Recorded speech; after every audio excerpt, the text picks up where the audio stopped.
In today's video we'll be talking about my MR2 Spider. Many people ask about my setup, so I thought it would be a nice video to make as soon as we cannot find plenty races to do, so content is really limited.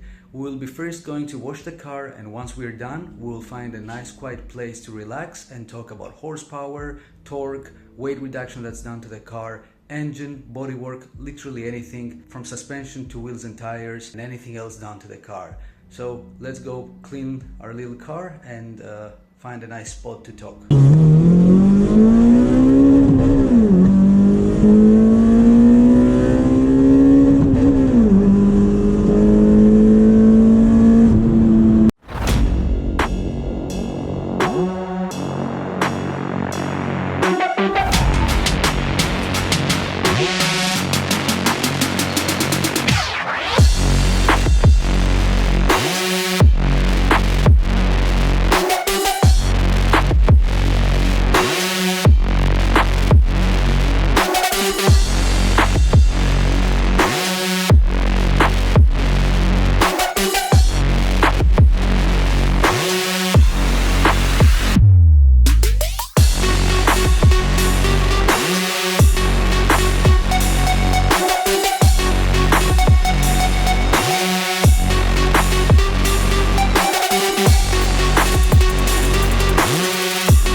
Today the weather is not as rainy as before, but unfortunately everything is still really wet, and so I chose to do it again in my house. I don't really think that the background really bothers you, so we can have our little talk here. To get started, let's talk about the body and the paint of the car. Besides the wing, there is absolutely nothing done to the body of the car. It's actually bone stock. The wing is a basic eBay plastic, not exactly plastic material, but you know, an ABS plastic. And then because of the speeds we were catching with the MR2 and doing all sort of crazy things, we kind of damaged it on the connection points underneath the wing, and I was seeing lots of movement every time I would pass certain speeds, and you know, it was really sketchy. Eventually what I did, I went and cut everything below, and we put actual real carbon, and my wing now is kind of carbon finish on the top and just black glossy underneath. And every time I'm talking with someone, I'm like, whatever you see on a carbon finish, it's not actually carbon, it's the basic ABS. But whatever you see underneath glossy black, it's basically actual carbon that we painted black. It makes no sense, I know, it's really funny. We had to make it a little bit more sturdy, so eventually we just made the connections and all the thing underneath carbon fiber. About issues and problems with the body now. When I was buying the car, I definitely asked about crashes or any history I could learn about the car, and thankfully the car was clear. I went to like 4 or 5 mechanics and people that, you know, checked the body of the car, and everyone said it's okay. But lately when I went to the dyno, the guy that was actually going to install the strut, I don't know, the metallic thing in order to latch the car somewhere so it won't move off the dyno, he told me that the angle of the insert is a little bit, you know, rotated, so maybe there was a crash. And eventually what I remembered, and what everyone told me, even the guy that I bought the car, is that one day he woke up because of a bang, loud noise, a loud bang, and he went outside, and what he saw was a trash truck reversed into the left front side of the car. Now it really did some damage to the fender, to the wheel, to the tire, and a little bit to the suspension area, but not to the subframe. The frame is clear, it's never been, into alignment shops, etc. And eventually what he did was, you know, paint certain areas and swap new wheel. Besides that, everything is normal, the body is 100% clear, no stretching, no bends, no damage is done. About the paint of the car, I get that question a lot. It's actually OEM, it's not painted by me, even though the previous guy did paint some parts of the car because of maybe the crash, or maybe he scratched the capillaries and he wanted to renew the paint. It's OEM, it's 1 out of 186, and again, in this specific question, I don't surely know if it's 186 sold or 186 units built. That might be something that I cannot answer you 100%, but from what I know, it's 186 built, and that's how many actually are outside. USA did get none, Europe got a little of them, UK most of them with Japan, right-hand drive cars, they made them green, I don't know why. They liked it, they did that. For our MR2, I think it's the only one in Greece out of 186 in the world. So, you know, it's pretty rare and it's a pretty fun color. I cannot guarantee anything about it because some people don't actually know the code of the paint. It's 6S1.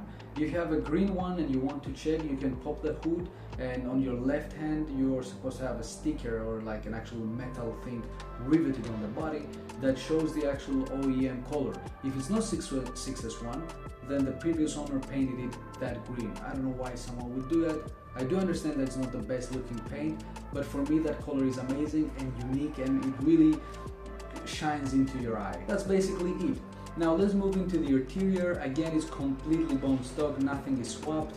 I only have a shift knob because mine, when I bought it, the other guy had this thing that I absolutely hated, and it would spin every time you try to go from second to third.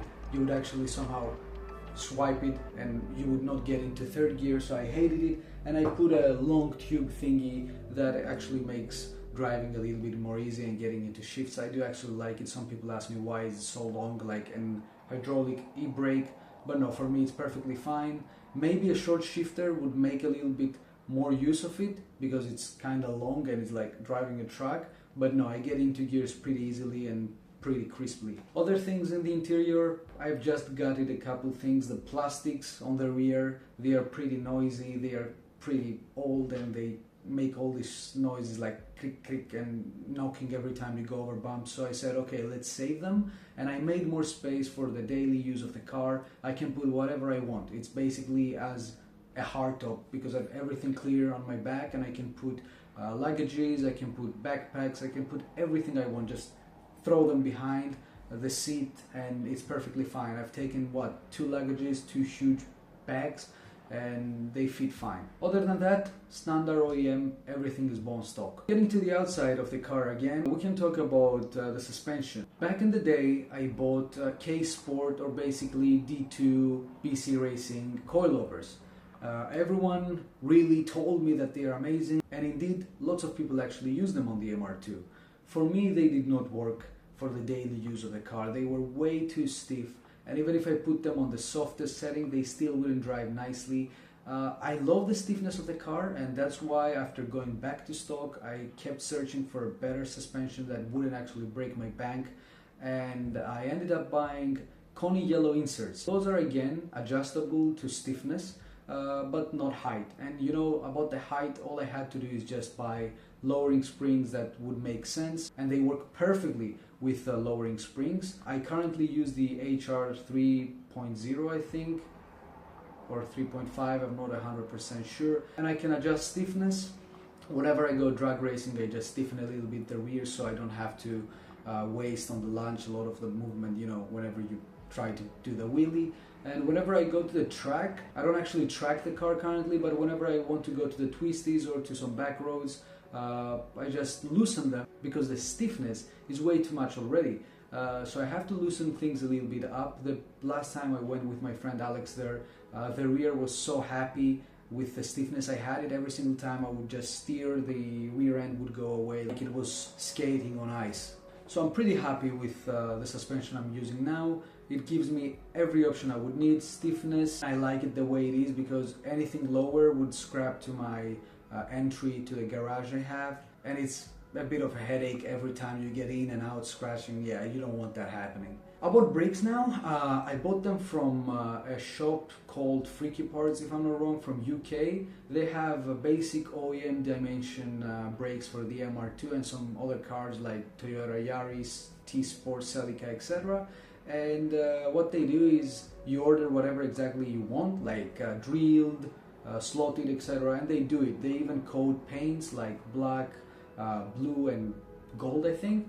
And so I did my order, and luckily enough I did not have to pay anything else besides the parts. I did not pay any shipping, weirdly enough, and I did not pay taxes because UK and Europe you have the income tax and something else. I did not have to pay any of those. I don't know how I surpassed that because my friend called them in order to buy, and they told him that your friend was just lucky. We absolutely don't have such a choice of somehow leaving and bypassing those restrictions with the taxes, etc. They're pretty nice. They're noisy sometimes. When you overheat them and you brake, you can hear them creaking, and it's most likely because of the slots, but they're pretty nice. I've never overheated them. I've never ever felt that the MR2 needs stronger brakes, and I don't use any crazy pads. They're just OEM, not even OEM, they are Japan parts, cheap type of brake pads, and they work fine. Keep that in mind. I don't actually track the car, but for daily use, some twisties, drag racing, they definitely do the work perfectly fine.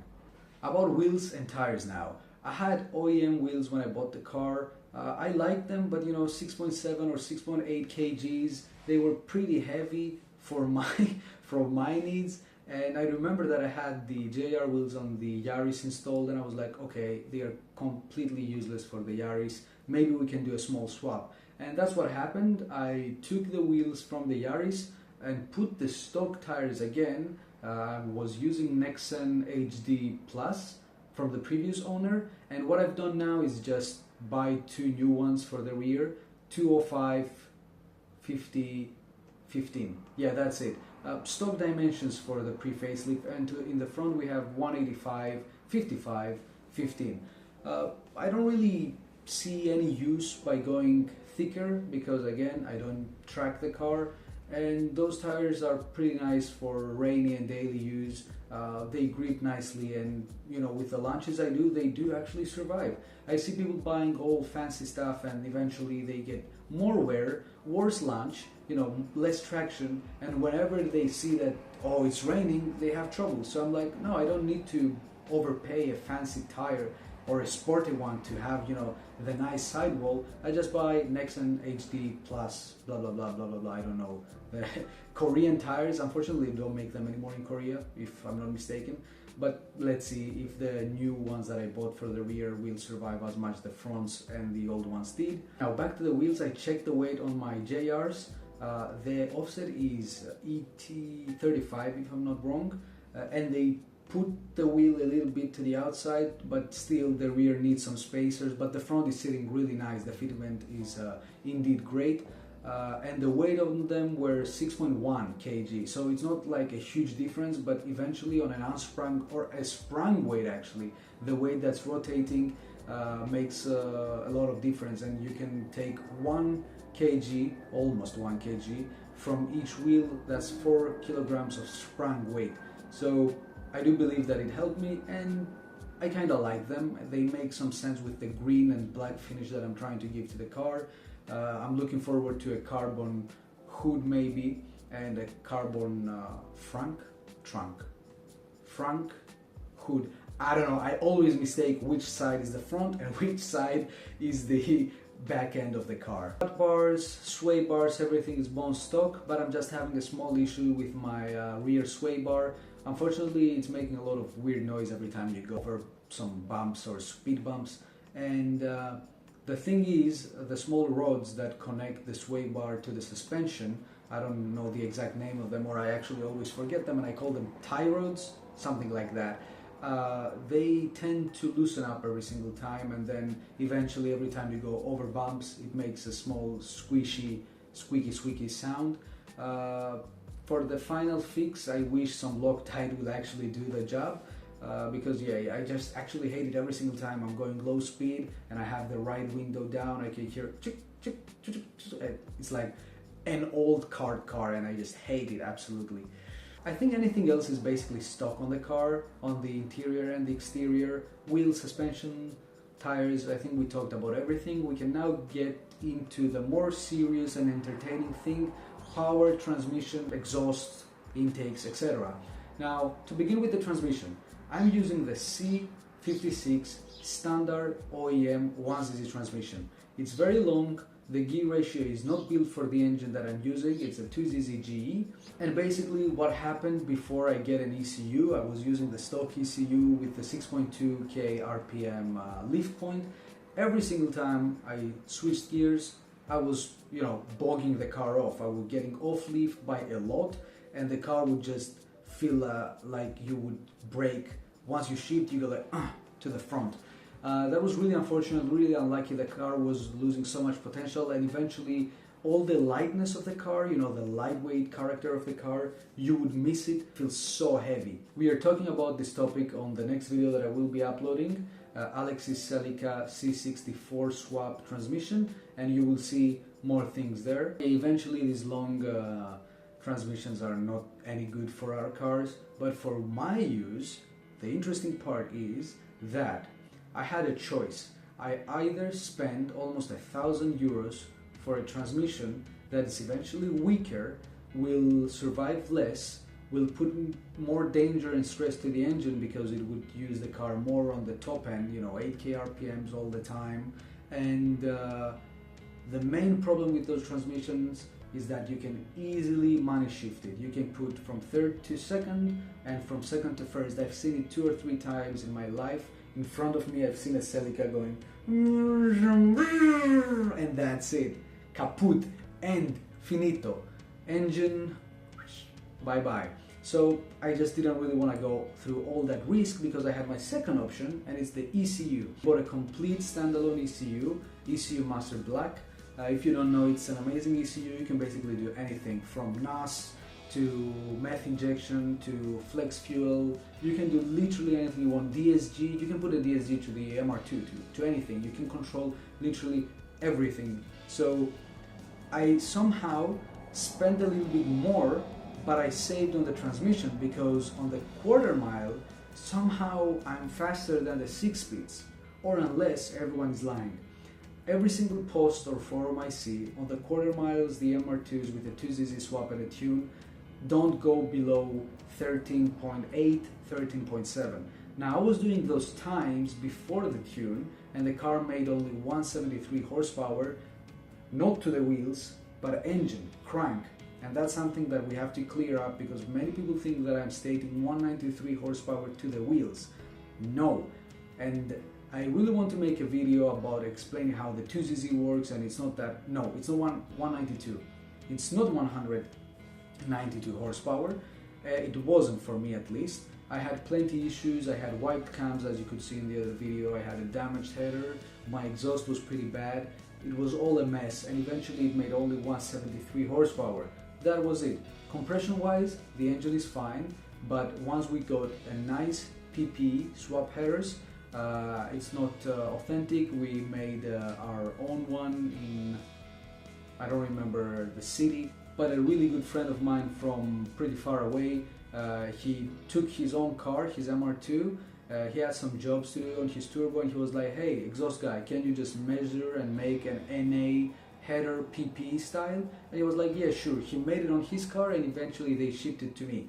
We had some problems installing it because it was definitely not the exact same fit, my car with his car, but eventually we got everything working. Now that we talked about the headers, we can go to the exhaust.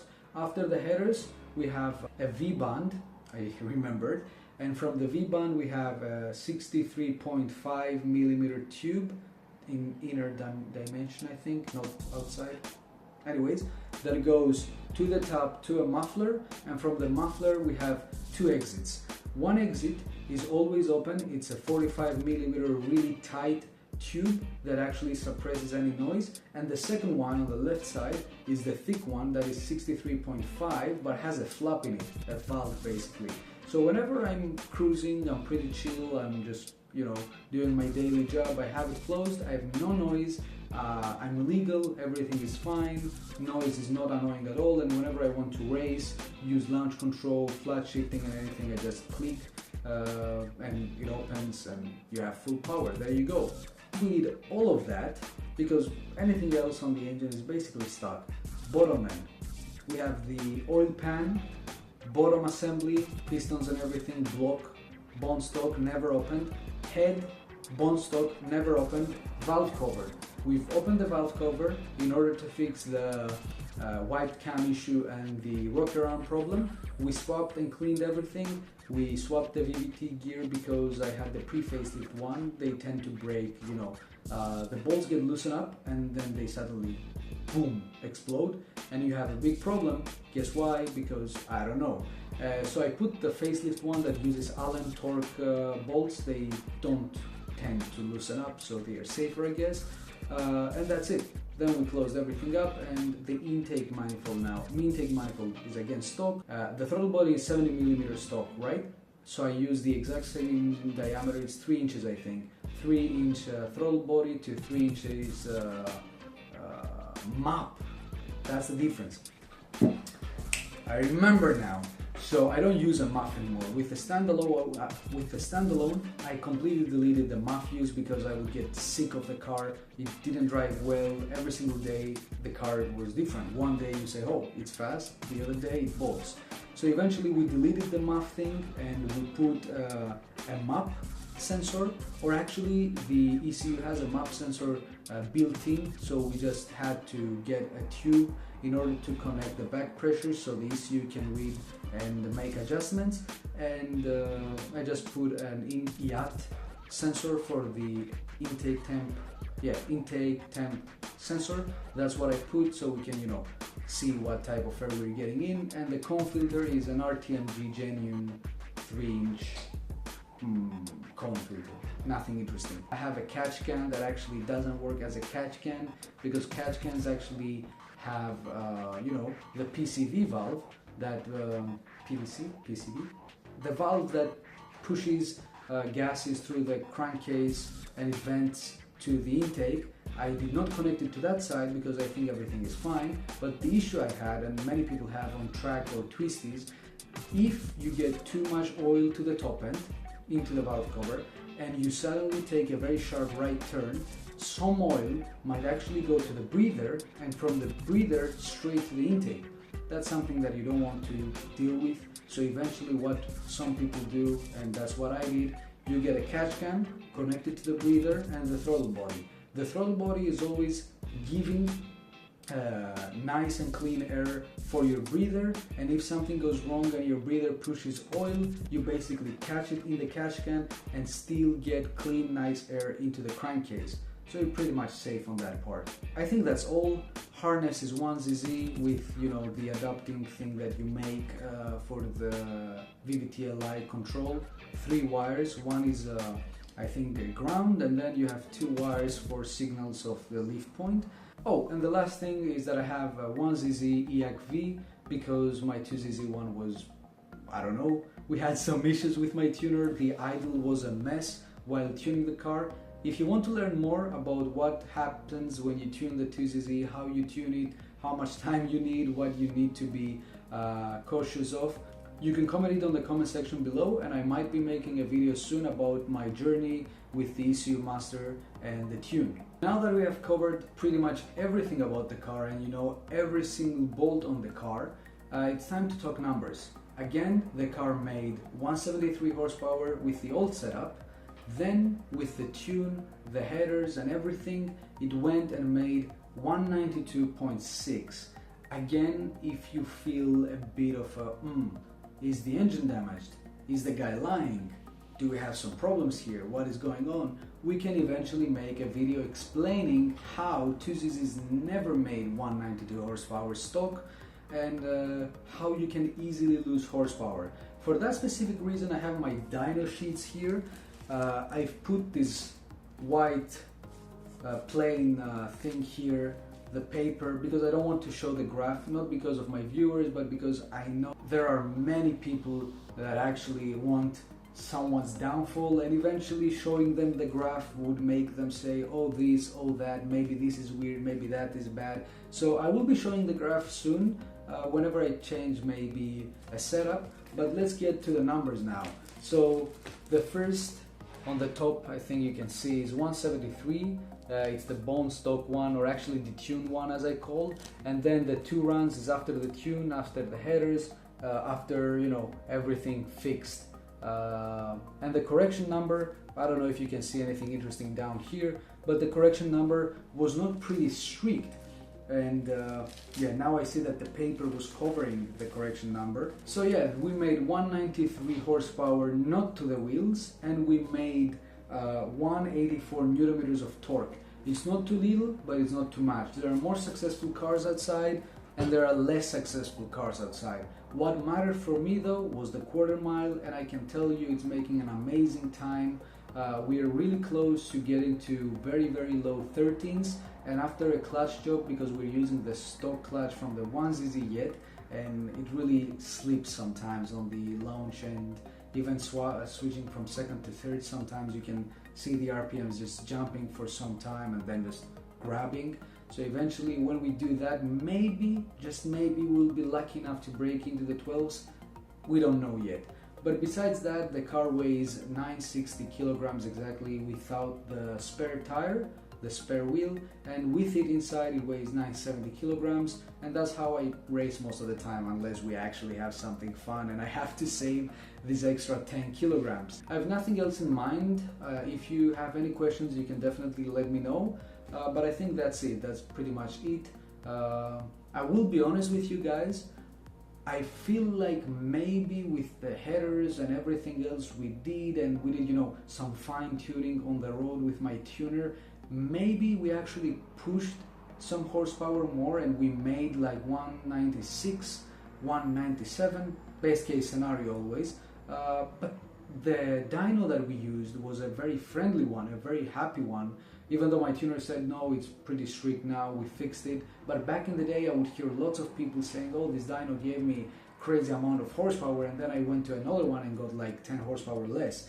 And that's why I'm still showing the papers only, because, you know, getting to the head of the other guy and telling him, you know, I got 193 but I feel I have a little bit more, he will think of different things. He will be like, oh, now he's lying, now he's not. So what I do, paper right here, right, 193, it says 193 AM. If you want to see a different number, you can get me to a different dyno, you can pay the dyno for me, and whatever the paper shows, I'm definitely fine with it. I'm not fighting anyone for horsepower, as soon as the 2ZZs NA don't really make anything huge anyways. The best ones I've seen NA are 205 horsepower, so what, 10 horsepower more than my papers?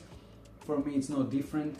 10 horsepower, it's noticeable. Some people don't even notice it, so maybe we could get that horsepower if we would raise the RPMs to the top to 8.6 or 8.7, as some people do, but we have a completely slow head, so it's a little bit of a risky factor for the camshafts, taking in mind that we already wiped the camshafts completely once. It's something that I don't want to do again. If nothing else to say, I wish you enjoyed the video. If again you have any questions, let me know in the comment section below. Besides that, peace out and take care. Bye bye.